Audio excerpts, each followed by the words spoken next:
ज्ञानातिमिरन्धस्य ज्ञानाञ्जनशलाकया चक्षुरुन्मिलितं येन तस्मै श्रीगुरवे नमः। श्रीचैतन्यमनोभीष्टं स्थापितं येन भूतले स्वयं रूप कदा मह्यं ददाति स्वपदान्तिकं। वन्देऽहं श्रीगुरुं श्रीयुतापदकमलं श्रीगुरुं वैष्णवांश्च श्रीरूपं साग्रजाता सहगणा रघुनाथान्वितं तं सजीवं साद्वैतं सावधूतं परिजनसहितं कृष्णचैतन्यदेवं श्रीराधा कृष्णपादान् सहगणा ललिता श्रीविशाखान्वितं च। नमो विष्णुपादाय कृष्णपृष्ठाय भूतले श्रीमते भक्तिवेदांत स्वामीति नामिने। नमस्ते सरस्वती देवे गौरवाणी प्रचारिणे निर्विशेष शून्यवादी पाश्चात्यदेशधारिणे। वंशाकल्पतरुभ्यश्च कृपा सिन्धुभ्येव च पतितानां पावनेभ्यो वैष्णवेभ्यो नमो नमः। जय श्री कृष्ण चैतन्य प्रभु नित्यानंद श्री अद्वैत गदाधर श्रीवासादि गौर भक्तवृंद। हरे कृष्णा कृष्णा कृष्णा हरे हरे, हरे राम राम राम हरे हरे। हरे कृष्ण। तो कल हम टेक्स्ट 6 छठा श्लोक से चर्चा कर रहे थे। भूय एव विविक्तास्मि भगवान आत्ममायया यतेदं सृजते विश्वं दुर्विभाव्यम अधीश्वर। तो परीक्षित महाराज सुखदेव गोस्वामी को पूछ रहे हैं कि कैसे कृष्ण इस सृष्टि का निर्माण करते हैं। तो ये काफ़ी बड़ा तात्पर्य था। हमने ऑलमोस्ट 1-2 पेज पढ़ा था जहाँ पे प्रभुपाद समझाते हैं हर एक बुद्धिमान व्यक्ति का ये जिज्ञासा रहता है कि सृष्टि का निर्माण कैसे होता है। पर जो बुद्धिमान व्यक्ति है वो जानता है कि ये दुनिया में कुछ भी चीज़ बिना कोई सृष्टि किए जन्म नहीं होता। तो ये दुनिया में आपको एक भी चीज़ का एक्सपीरियंस नहीं है जिसका कोई क्रिएटर है। बिना क्रिएटर का कुछ भी क्रिएशन होता नहीं है। तो वैसे ही ये पूरा जो दुनिया है जो इतने सुंदर तरीके से चल रहा है उसके पीछे भी एक सृष्टि करने वाला है और वो भगवान है। और ये जो भगवान को समझना यहाँ पे परीक्षित बोल रहे हैं देवी देवताओं के लिए भी मुश्किल है। दुर्विभाव्यम अधीश्वरे, ब्रह्मा जी, शिव जी, इंद्र, ये सब लोग भी भगवान के ये क्रिएशन, भगवान की लीलाओं को समझ नहीं सकते।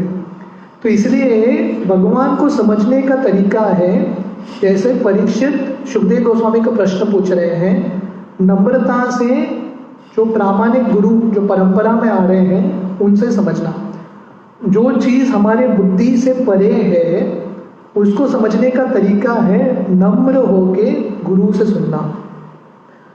प्रभुपाद ये भी चर्चा शुरू करते हैं कि परीक्षित सुखदेव गोस्वामी को डायरेक्टली वृंदावन लीला के बारे में पूछते नहीं हैं।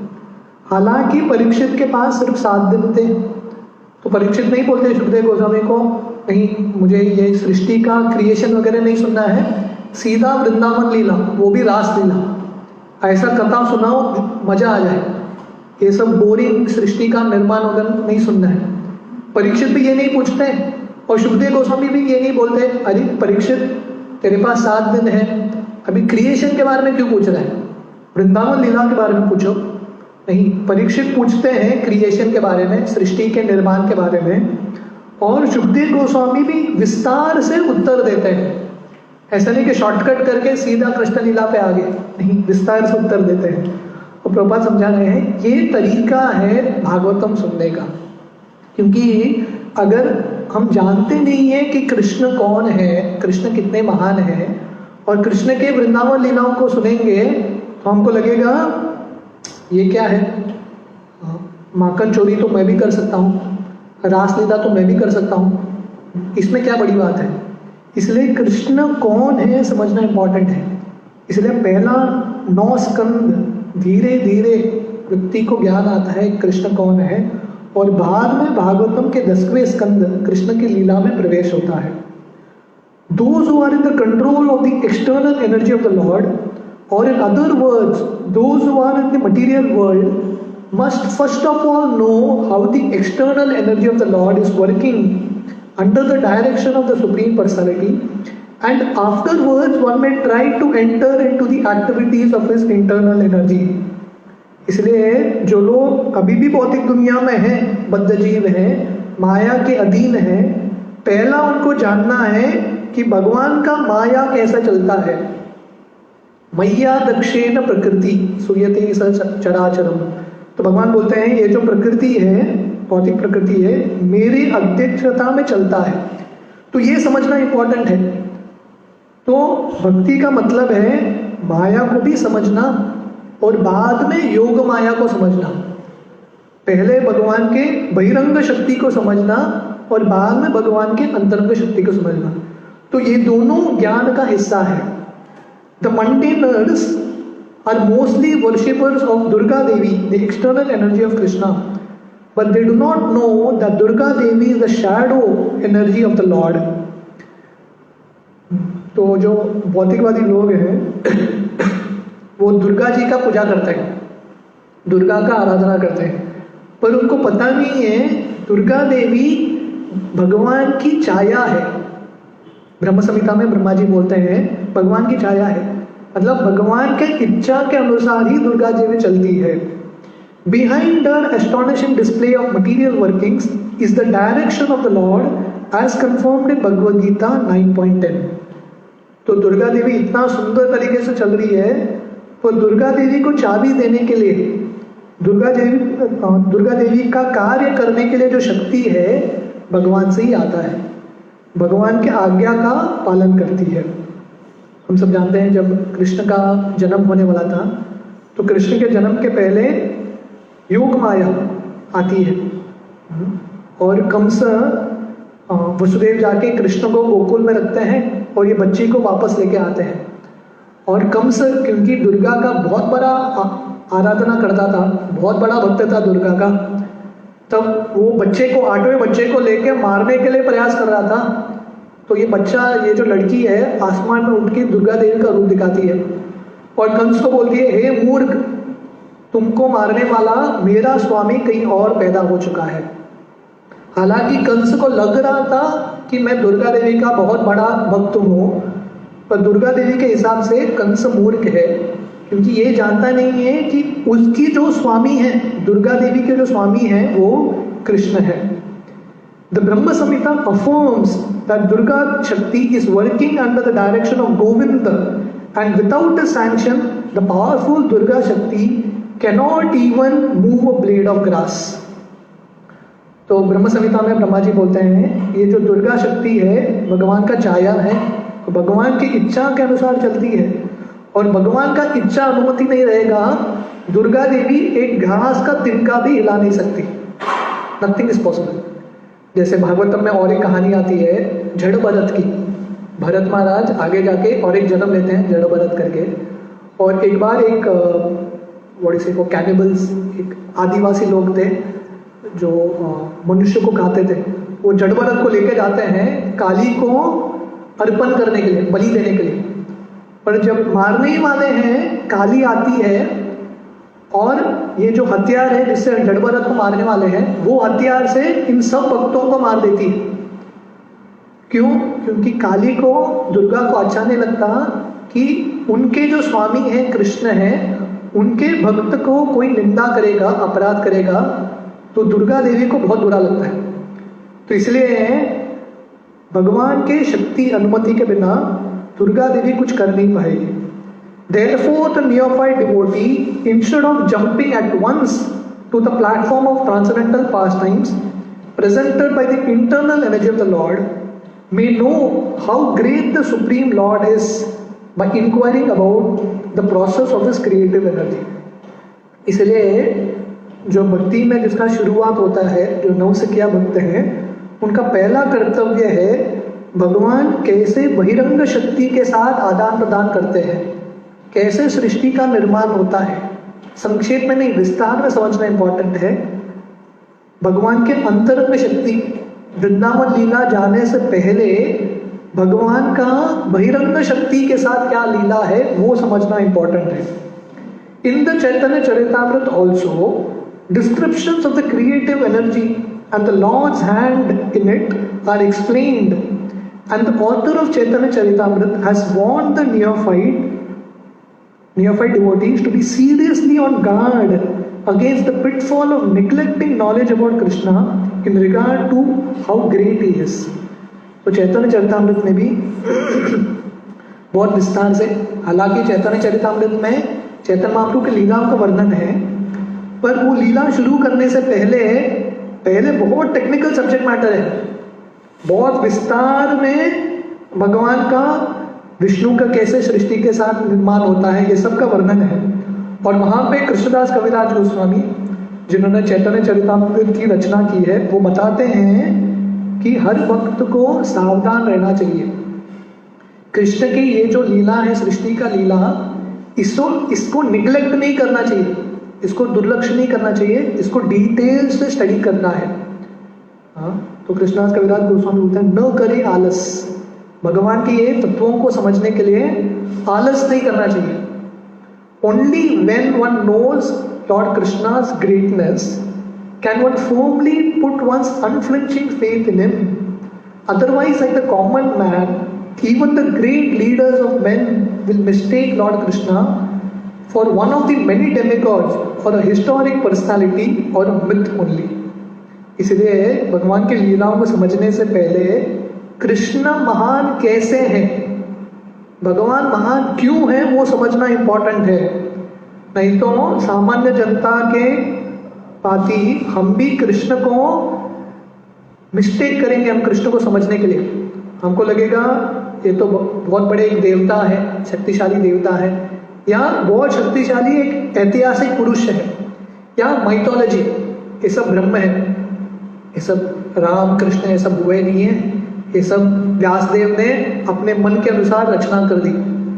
तो ये सब धारणा आता है क्योंकि लोग भागवतम और गीता का जो तत्व है ज्ञान ठीक तरह से पढ़ते नहीं है। The transcendental pastimes of the lord of Vrindavan और even at Dwarka are relishable for persons who have already qualified themselves in advanced spiritual techniques, and the common man may be able to attain such a plane by the gradual process of service and inquiries, as we shall see in the behavior of Maharaj Parikshit. इसलिए भगवान के जो वृंदावन लीला है या द्वारका लीला, मथुरा लीला, ये सब में रस हम कब ले सकते हैं, जब हम धीरे धीरे आध्यात्मिक मार्ग में बढ़ेंगे। जंप नहीं करना है, बंदर की तरह यहाँ से वहाँ छलांग नहीं लगाना है, धीरे धीरे क्रम स्टेप बाय स्टेप हमको आगे बढ़ना है। और महाराज परीक्षित के पचनों में जाते हुए तद्विद्धि प्रणिपातेन परिप्रश्नेन सेवया, तो हमको गुरु के पास प्रश्न पूछना चाहिए, सेवा करना चाहिए और नम्रता से सुनना चाहिए। ये भावना से हम करेंगे। इसलिए प्रभुपाद लिखते हैं we shall see in the behaviour of Maharaj Parikshit. Maharaj Parikshit को भगवत धाम की प्राप्ति हुई, पर कैसे वो प्रश्न पूछते हैं, कौन से प्रश्न पूछते हैं और किस भावना से सुनते हैं, वो समझना बहुत इंपॉर्टेंट है। टेक्स्ट 7 यथा गोपायतिर्विभुर् यथा संयच्छते पुनः यां यां शक्तिम् उपाश्रित्य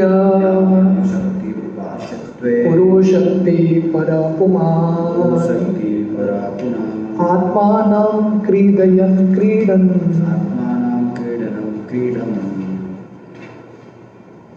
करोति विकरोति च। Translation: Kindly describe how the Supreme Lord, who is all powerful, engages his different energies and different expansions in maintaining and again winding up the phenomenal world in the sporting spirit of a player. तो परीक्षित प्रश्न पूछ रहे हैं कृपया करके आप बताइए कि कैसे भगवान जो सर्वशक्तिमान है अपने शक्तियों को विस्तारित कैसे करते हैं और वापस अपने अंदर कैसे लेते हैं। इन अ स्पोर्टिंग स्पिरिट, जैसे व्यक्ति क्रीड़ा करता है तो वैसे ही भगवान के जो सृष्टि है भगवान का एक लीला है, क्रीड़ा है।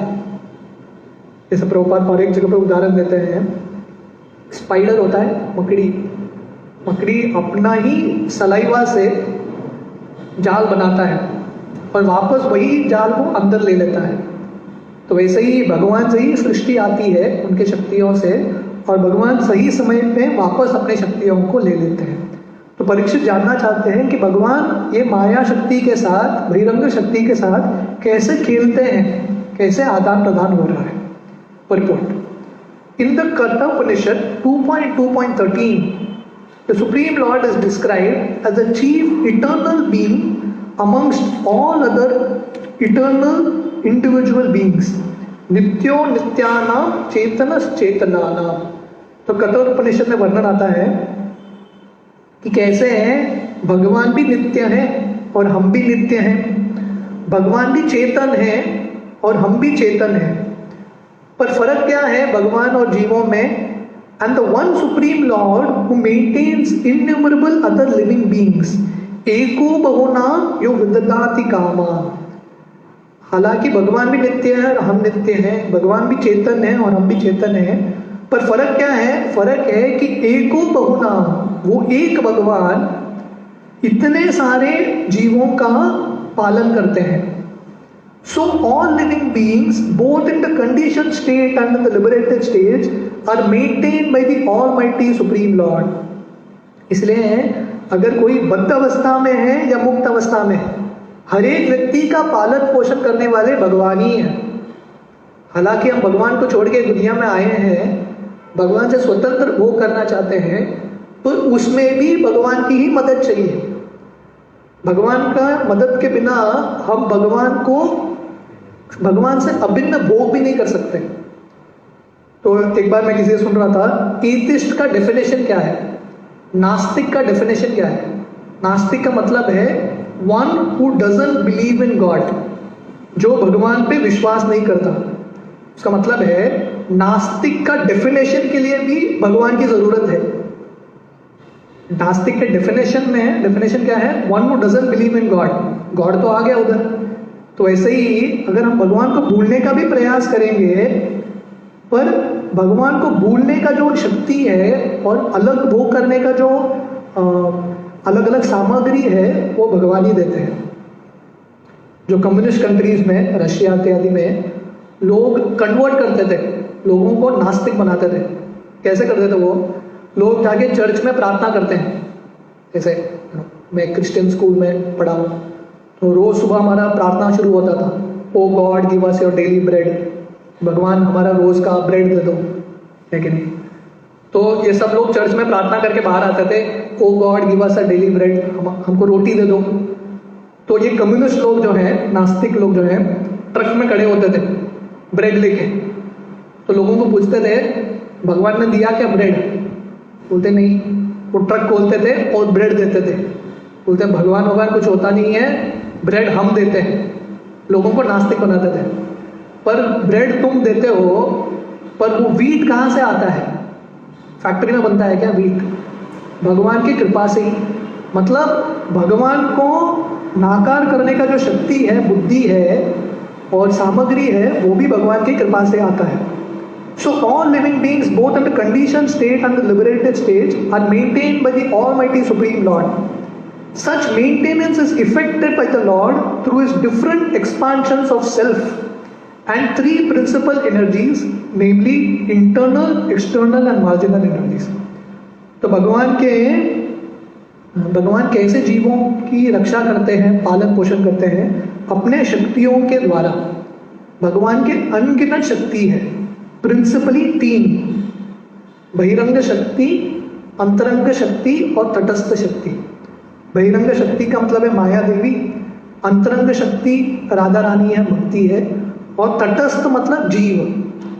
तो तटस्थ मतलब हर एक जीव का जीव जो है बहिरंग शक्ति के अधीन रह सकता है या अंतरंग शक्ति के अधीन।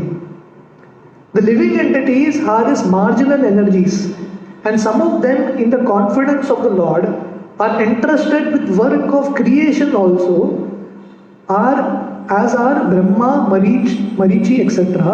And the acts of creation are inspired by the Lord unto them.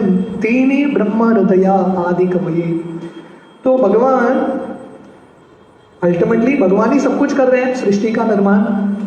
फिर भी भगवान अपने जो जीव हैं, जो बहुत क्वालिफाइड हो चुके हैं, उनके भक्त हैं, ब्रह्मा जी, मरीचि इत्यादि, इनको अवसर देते हैं सृष्टि करने के लिए। तो ये पूरे ब्रह्मांड का सृष्टि एक तरह से ब्रह्मा जी करते हैं, पर ब्रह्मा जी को ज्ञान कौन देता है? इसलिए भागवतम में श्लोक आता है, तेने ब्रह्म हृदया आदि कवये।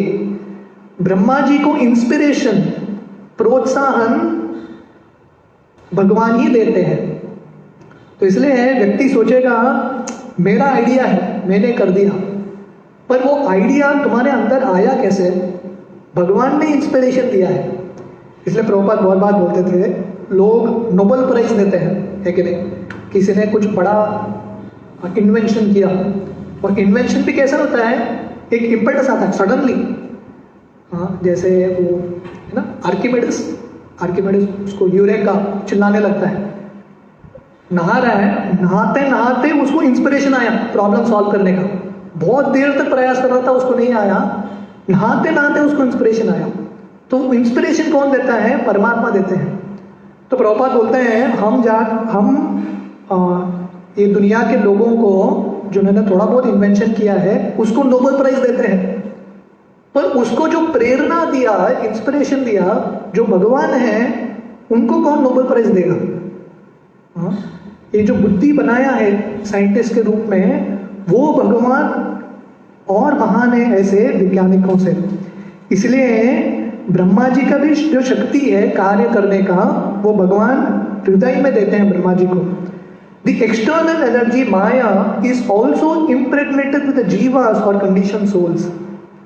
The uncondition marginal potency acts in the spiritual kingdom and the lord by his different planetary expansion maintains them in different transcendental relations displayed in the spiritual sky. तो ये सृष्टि का निर्माण करने का जो ज्ञान है भगवान ब्रह्मा जी को देते हैं, और जो जीव हैं भगवान ये जीवों को ये शरीर भी भगवान ही देते हैं। जो आत्मा है, ममई वांशो जीव लोके जीव भूत सनातना, तो भगवान बोलते हैं ये जो आत्मा है मेरा अंश है, और भगवान ये भौतिक दुनिया में इम्प्रेग्नेट करते हैं।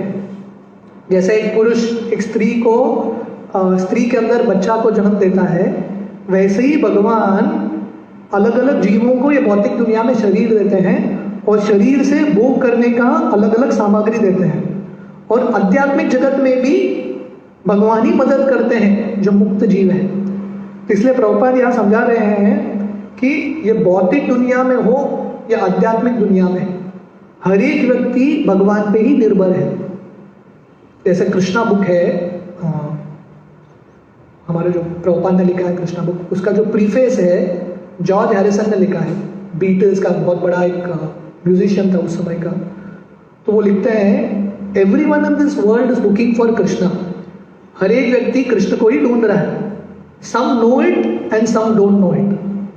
हर एक व्यक्ति कृष्ण को ही ढूंढ रहा है, कोई जानता है, कोई नहीं जानता है। तो ये दुनिया में हमारा पालन पोषण करने वाले भगवान ही हैं, और आध्यात्मिक जगत में भी पालन पोषण करने वाले भगवान ही हैं।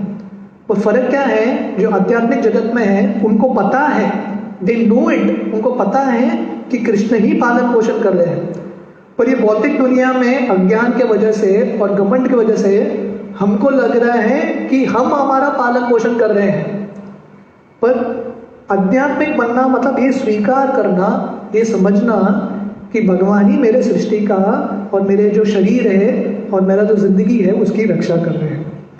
So the one supreme person of godhead maintains himself in many बहुश्याम and thus all diversities are in him and he is in all diversities although he is nevertheless different from all of them.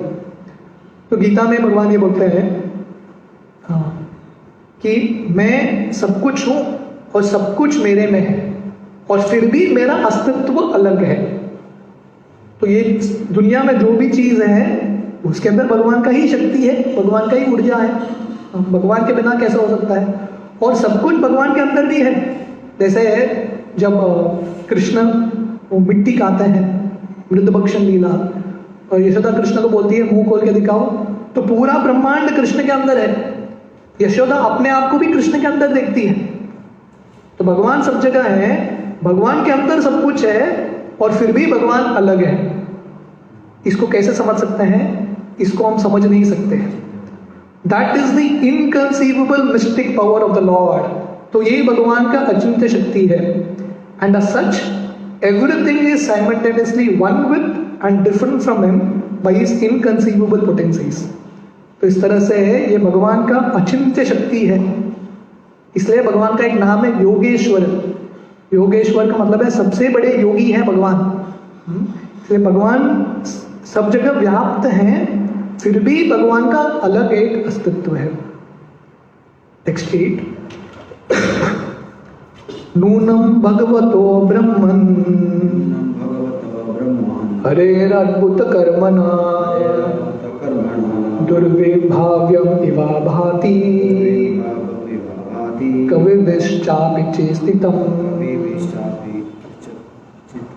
Translation: O learned Brahmana, the transcendental activities of the Lord are all wonderful and they appear inconceivable because even great endeavors by many learned scholars have still proved insufficient for understanding them। तो परीक्षित बोल रहे हैं नूनम भगवतो ब्रह्मन् हरेर अद्भुत कर्मणा। तो भगवान का कर्म बहुत अद्भुत है। हरेर अद्भुत कर्मणा। और बड़े बड़े जो ज्ञानी हैं, बड़े बड़े जो कवि हैं, कविभिश्चापि चेष्टितम्। हालांकि ये सब जो कवि हैं, ज्ञानी हैं, इतना प्रयास चेष्टा कर रहे हैं भगवान को समझने का, फिर भी भगवान को पूरी तरह से समझ नहीं पाते। तो इतने महान हैं हमारे कृष्ण। तो परीक्षित बोल रहे हैं ऐसे कृष्ण के लीलाओं को मुझे और विस्तार से समझना है। Purport: The acts of the Supreme Lord in the creation of just this one universe appears inconceivably wonderful। तो भगवान का जो कार्य है ये भौतिक दुनिया के एक ब्रह्मांड में इतने अद्भुत है। तो ये दुनिया के ब्रह्मांड में ही भगवान इतने अद्भुत कार्य कर रहे हैं, तो आध्यात्मिक जगत में कितने कार्य कर रहे होंगे, कितने अद्भुत कार्य कर रहे होंगे। And there are innumerable universes and all of them aggregated together are known as the created material world। तो एक छोटे से ब्रह्मांड में भगवान का इतना अद्भुत कार्य है और ऐसे हजारों लाखों गिनती नहीं कर सकते उतने ब्रह्मांड है, और ये पूरे ब्रह्मांड ये भौतिक दुनिया का अंग बनता है। And this part of his creation is only a fractional portion of the complete creation। तो ये सब ब्रह्मांड मिलाएंगे तो ये भौतिक दुनिया बनता है, और ये भौतिक दुनिया भगवान की सृष्टि का एक छोटा सा हिस्सा है। जैसे प्रिजन हाउस होता है, सिटी के अंदर प्रिजन हाउस होता है, कितना बड़ा रहता है प्रिजन हाउस, छोटा सा जगह रहता है, मैक्सिमम लोग प्रिजन के बाहर ही रहते हैं। वैसे ही एक भौतिक दुनिया एक दुर्ग है, एक प्रिजन हाउस है, और छोटे से एक जगह में है, कोने में है, बाकी पूरा आध्यात्मिक जगत है। तो प्रॉपर लिख रहे हैं ये भौतिक दुनिया, छोटा सा भौतिक दुनिया में एक ब्रह्मांड में भगवान इतने सारे अद्भुत लीला कर रहे हैं। इसलिए शायद अल्बर्ट आइंस्टाइन ने बोला था there are two ways of looking at this world. दुनिया को देखने का दो तरीके हैं। एक तो you see magic everywhere, miracles everywhere, अब भगवान के लीलाओं को, अद्भुतता को सब जगह देखो। और दूसरा है you don't see miracles anywhere, कहीं पे भी देखो भगवान के मिरेकल्स दिखते नहीं है। इसलिए हम आंख खोलेंगे, कान खोलेंगे और हृदय खोल के रखेंगे तो भगवान के जो अद्भुत लीला है ये दुनिया में भी दिखते रहेंगे। पौधा कैसा उगता है, बारिश कैसे आती है, ये सब भगवान के अद्भुत लीला है। The material world stands as a part only एकांशेन स्थितो जगत। तो ये भौतिक दुनिया में इतने सारे भगवान के अद्भुत कार्य हैं, और ये जो भौतिक दुनिया है छोटा सा एक हिस्सा है। एकम स्तेन स्थितो जगत, only a fraction. Supposing that the material world is a display of one part of his energy, the remaining three parts consist of the Vaikuntha Jagat or spiritual world described in Bhagavad Gita as Mad Dham or Sanatan Dham or the eternal world. तो अगर एक हिस्सा ये भौतिक दुनिया है, बाकी तीन हिस्सा, रेस्ट 3/4, 1/4 ये भौतिक दुनिया है, बाकी 3/4 भगवान का आध्यात्मिक जगत है, जो गीता भागवत में वर्णन आता है मद्दाम या सनातन धाम। We are marked in the previous verse that he creates and again winds up the creation. तो पिछले श्लोक में हमने देखा कि भगवान सृष्टि का निर्माण करते हैं और फिर से सृष्टि का संहार करते हैं। जैसे वो मकड़ा रहता है, मकड़ी वो अपने से कॉबवेब बनाता है और फिर से अंदर ले लेता है। This action is applicable only in the material world because the other greater part of the creation, namely the Vaikuntha world, is neither created nor annihilated. Otherwise, the Vaikuntha Dham would not have been called eternal. ये जो सृष्टि का निर्माण है और संहार है वो सिर्फ भौतिक दुनिया में होता है। वैकुंठ धाम इटर्नल है, ये 1/4 एरिया में ही चेंजेस होता रहता है, पर दी अदर 3/4 वैकुंठ धाम शाश्वत रूप से रहता है। The Lord exist with Dham, His eternal name, quality, pastimes, entourage and personality are all a display of His different energies and expansions. तो इसलिए भगवान के जो धाम है, नाम है, रूप, गुण, लीला इत्यादि भगवान के अलग अलग स्वरूप हैं, विस्तारित स्वरूप हैं। The Lord is called Anadi or having no creator and Adi or the original form. तो हमने देखा कि प्रभुपाद ब्रह्म संहिता से कोट करते हैं, ईश्वर परम कृष्ण सच्चिदानंद विग्रह अनादिर आदिर गोविंद सर्व कारण कारणम। अनादि का मतलब है उनका कुछ शुरुआत नहीं है, उनको जन्म देने के लिए कोई नहीं है, उनसे ही सब कुछ आता है। एंड आदि, हालांकि उनका कोई शुरुआत नहीं है पर वो सब चीजों के शुरुआत है। We think in our own imperfect way that the Lord is also created, but the Vedanta informs us that He is not created. हमको लगता है, लोग ये प्रश्न पूछ रहे हैं, स्पेशली जब हम journey of self discovery course करते हैं, भगवान को किसने बनाया? ये प्रश्न ही गलत है, क्योंकि भगवान को कोई बनाता नहीं है। अगर किसी ने भगवान का निर्माण किया है तो वही भगवान है। इसलिए वेद बताते हैं कि हमको हमारे दृष्टिकोण से भगवान को देखना नहीं चाहिए और भगवान का निर्माण कोई करता नहीं है। Rather everything else is created by him, Narayan परो व्यक्तात्। तो ये वेद में आते हैं कि सब कुछ नारायण से ही आते हैं, एवरीथिंग, ब्रह्मा जी, शिव जी, सब कुछ नारायण से ही आ रहे हैं। Therefore for the common man these are all very wonderful matters for consideration. इसलिए सामान्य जनता के लिए ये सब बहुत मिरेकल्स, अद्भुत चीज है समझने के लिए और बातचीत करने के लिए। Even for great scholars they are inconceivable and thus such scholars present theories contradictory to one another. तो इस तरह से भगवान का जो सृष्टि है ये वैज्ञानिकों के लिए भी बहुत मुश्किल है समझना, इसलिए हर एक व्यक्ति अलग अलग एक थियरी देता है। Even for the insignificant part of this creation, this particular universe, they have no complete information as to how far this limited space extends or how many stars and planets are there or the different conditions in those innumerable planets. तो हमने देखा कि ये जो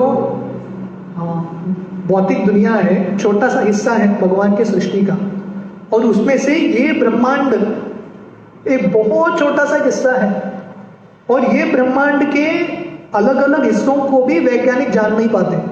अब वैज्ञानिक को पूछो कितने सारे तारे हैं, कितना दूर है ब्रह्मांड, इन सब प्रश्नों का उत्तर नहीं है। वो लोग बोलेंगे कि अभी भी हम रिसर्च कर रहे हैं, उनका रिसर्च अभी भी चालू है। Modern scientist have insufficient knowledge of all this. Some of them assert that there are 100 million planets scattered all over the space. तो अलग अलग लोगों का अलग अलग दृष्टिकोण है पर अगर हम भागवतम पढ़ेंगे, गीता पढ़ेंगे, तो एक्चुअल तत्व क्या है डिटेल से हमको समझ में आता है। इसलिए प्रभुपाद ने बहुत बार बोला है, हमको रिसर्च करने की जरूरत नहीं है, रिसर्च ऑलरेडी हो चुका है, रिसर्च पेपर्स प्रिंट हो चुका है, हमको सिर्फ पढ़ना है, स्वीकार करना है, दैट्स ऑल। हाँ, एक बार एक व्यक्ति प्रभुपाद से मिलने के लिए आया, वो आर्कियोलॉजिस्ट था। आर्कियोलॉजिस्ट मिट्टी को खोदते हैं और हड्डी निकालते हैं, अलग अलग पदार्थ निकालते हैं और डेट निकालते हैं कितने साल पुराना है, तो मनुष्यों के पूर्वज को पढ़ते हैं। तो एक आर्कियोलॉजिस्ट आया प्रभुपाद के पास और प्रभुपाद ने उसको पूछा, तुम करते क्या हो, प्रोफेशन क्या तेरा? तो उसने बोला, वी स्टडी प्रिमिटिव मेन, हम जो पिछवाड़े मनुष्य हैं जिनका प्रगति नहीं हुआ है उनको पढ़ते हैं। प्रभुपाद बोले, वी स्टडी एडवांस्ड मेन, हम भी पढ़ते हैं, पर हम जो प्रगतिशील व्यक्ति हैं, भगवान के भक्त हैं, उनको हम पढ़ते हैं। इसलिए इस तरह से जैसे परीक्षित भागवतम सुन रहे हैं, उस तरह से हम भागवतम सुनेंगे, हमको आध्यात्मिक जगत के बारे में तो समझ में आएगा, उसके साथ साथ भौतिक दुनिया के बारे में भी हमको समझ में आएगा। तो इसका और बड़ा तात्पर्य है। तो प्रभुपाद को बहुत आनंद आ रहा है ये सब चीज़ों के बारे में बताते हुए, तो इसलिए प्रभुपाद बहुत विस्तार से तात्पर्य लेकर हैं। तो इसका हम कंटिन्यूएशन कल सुबह देखेंगे।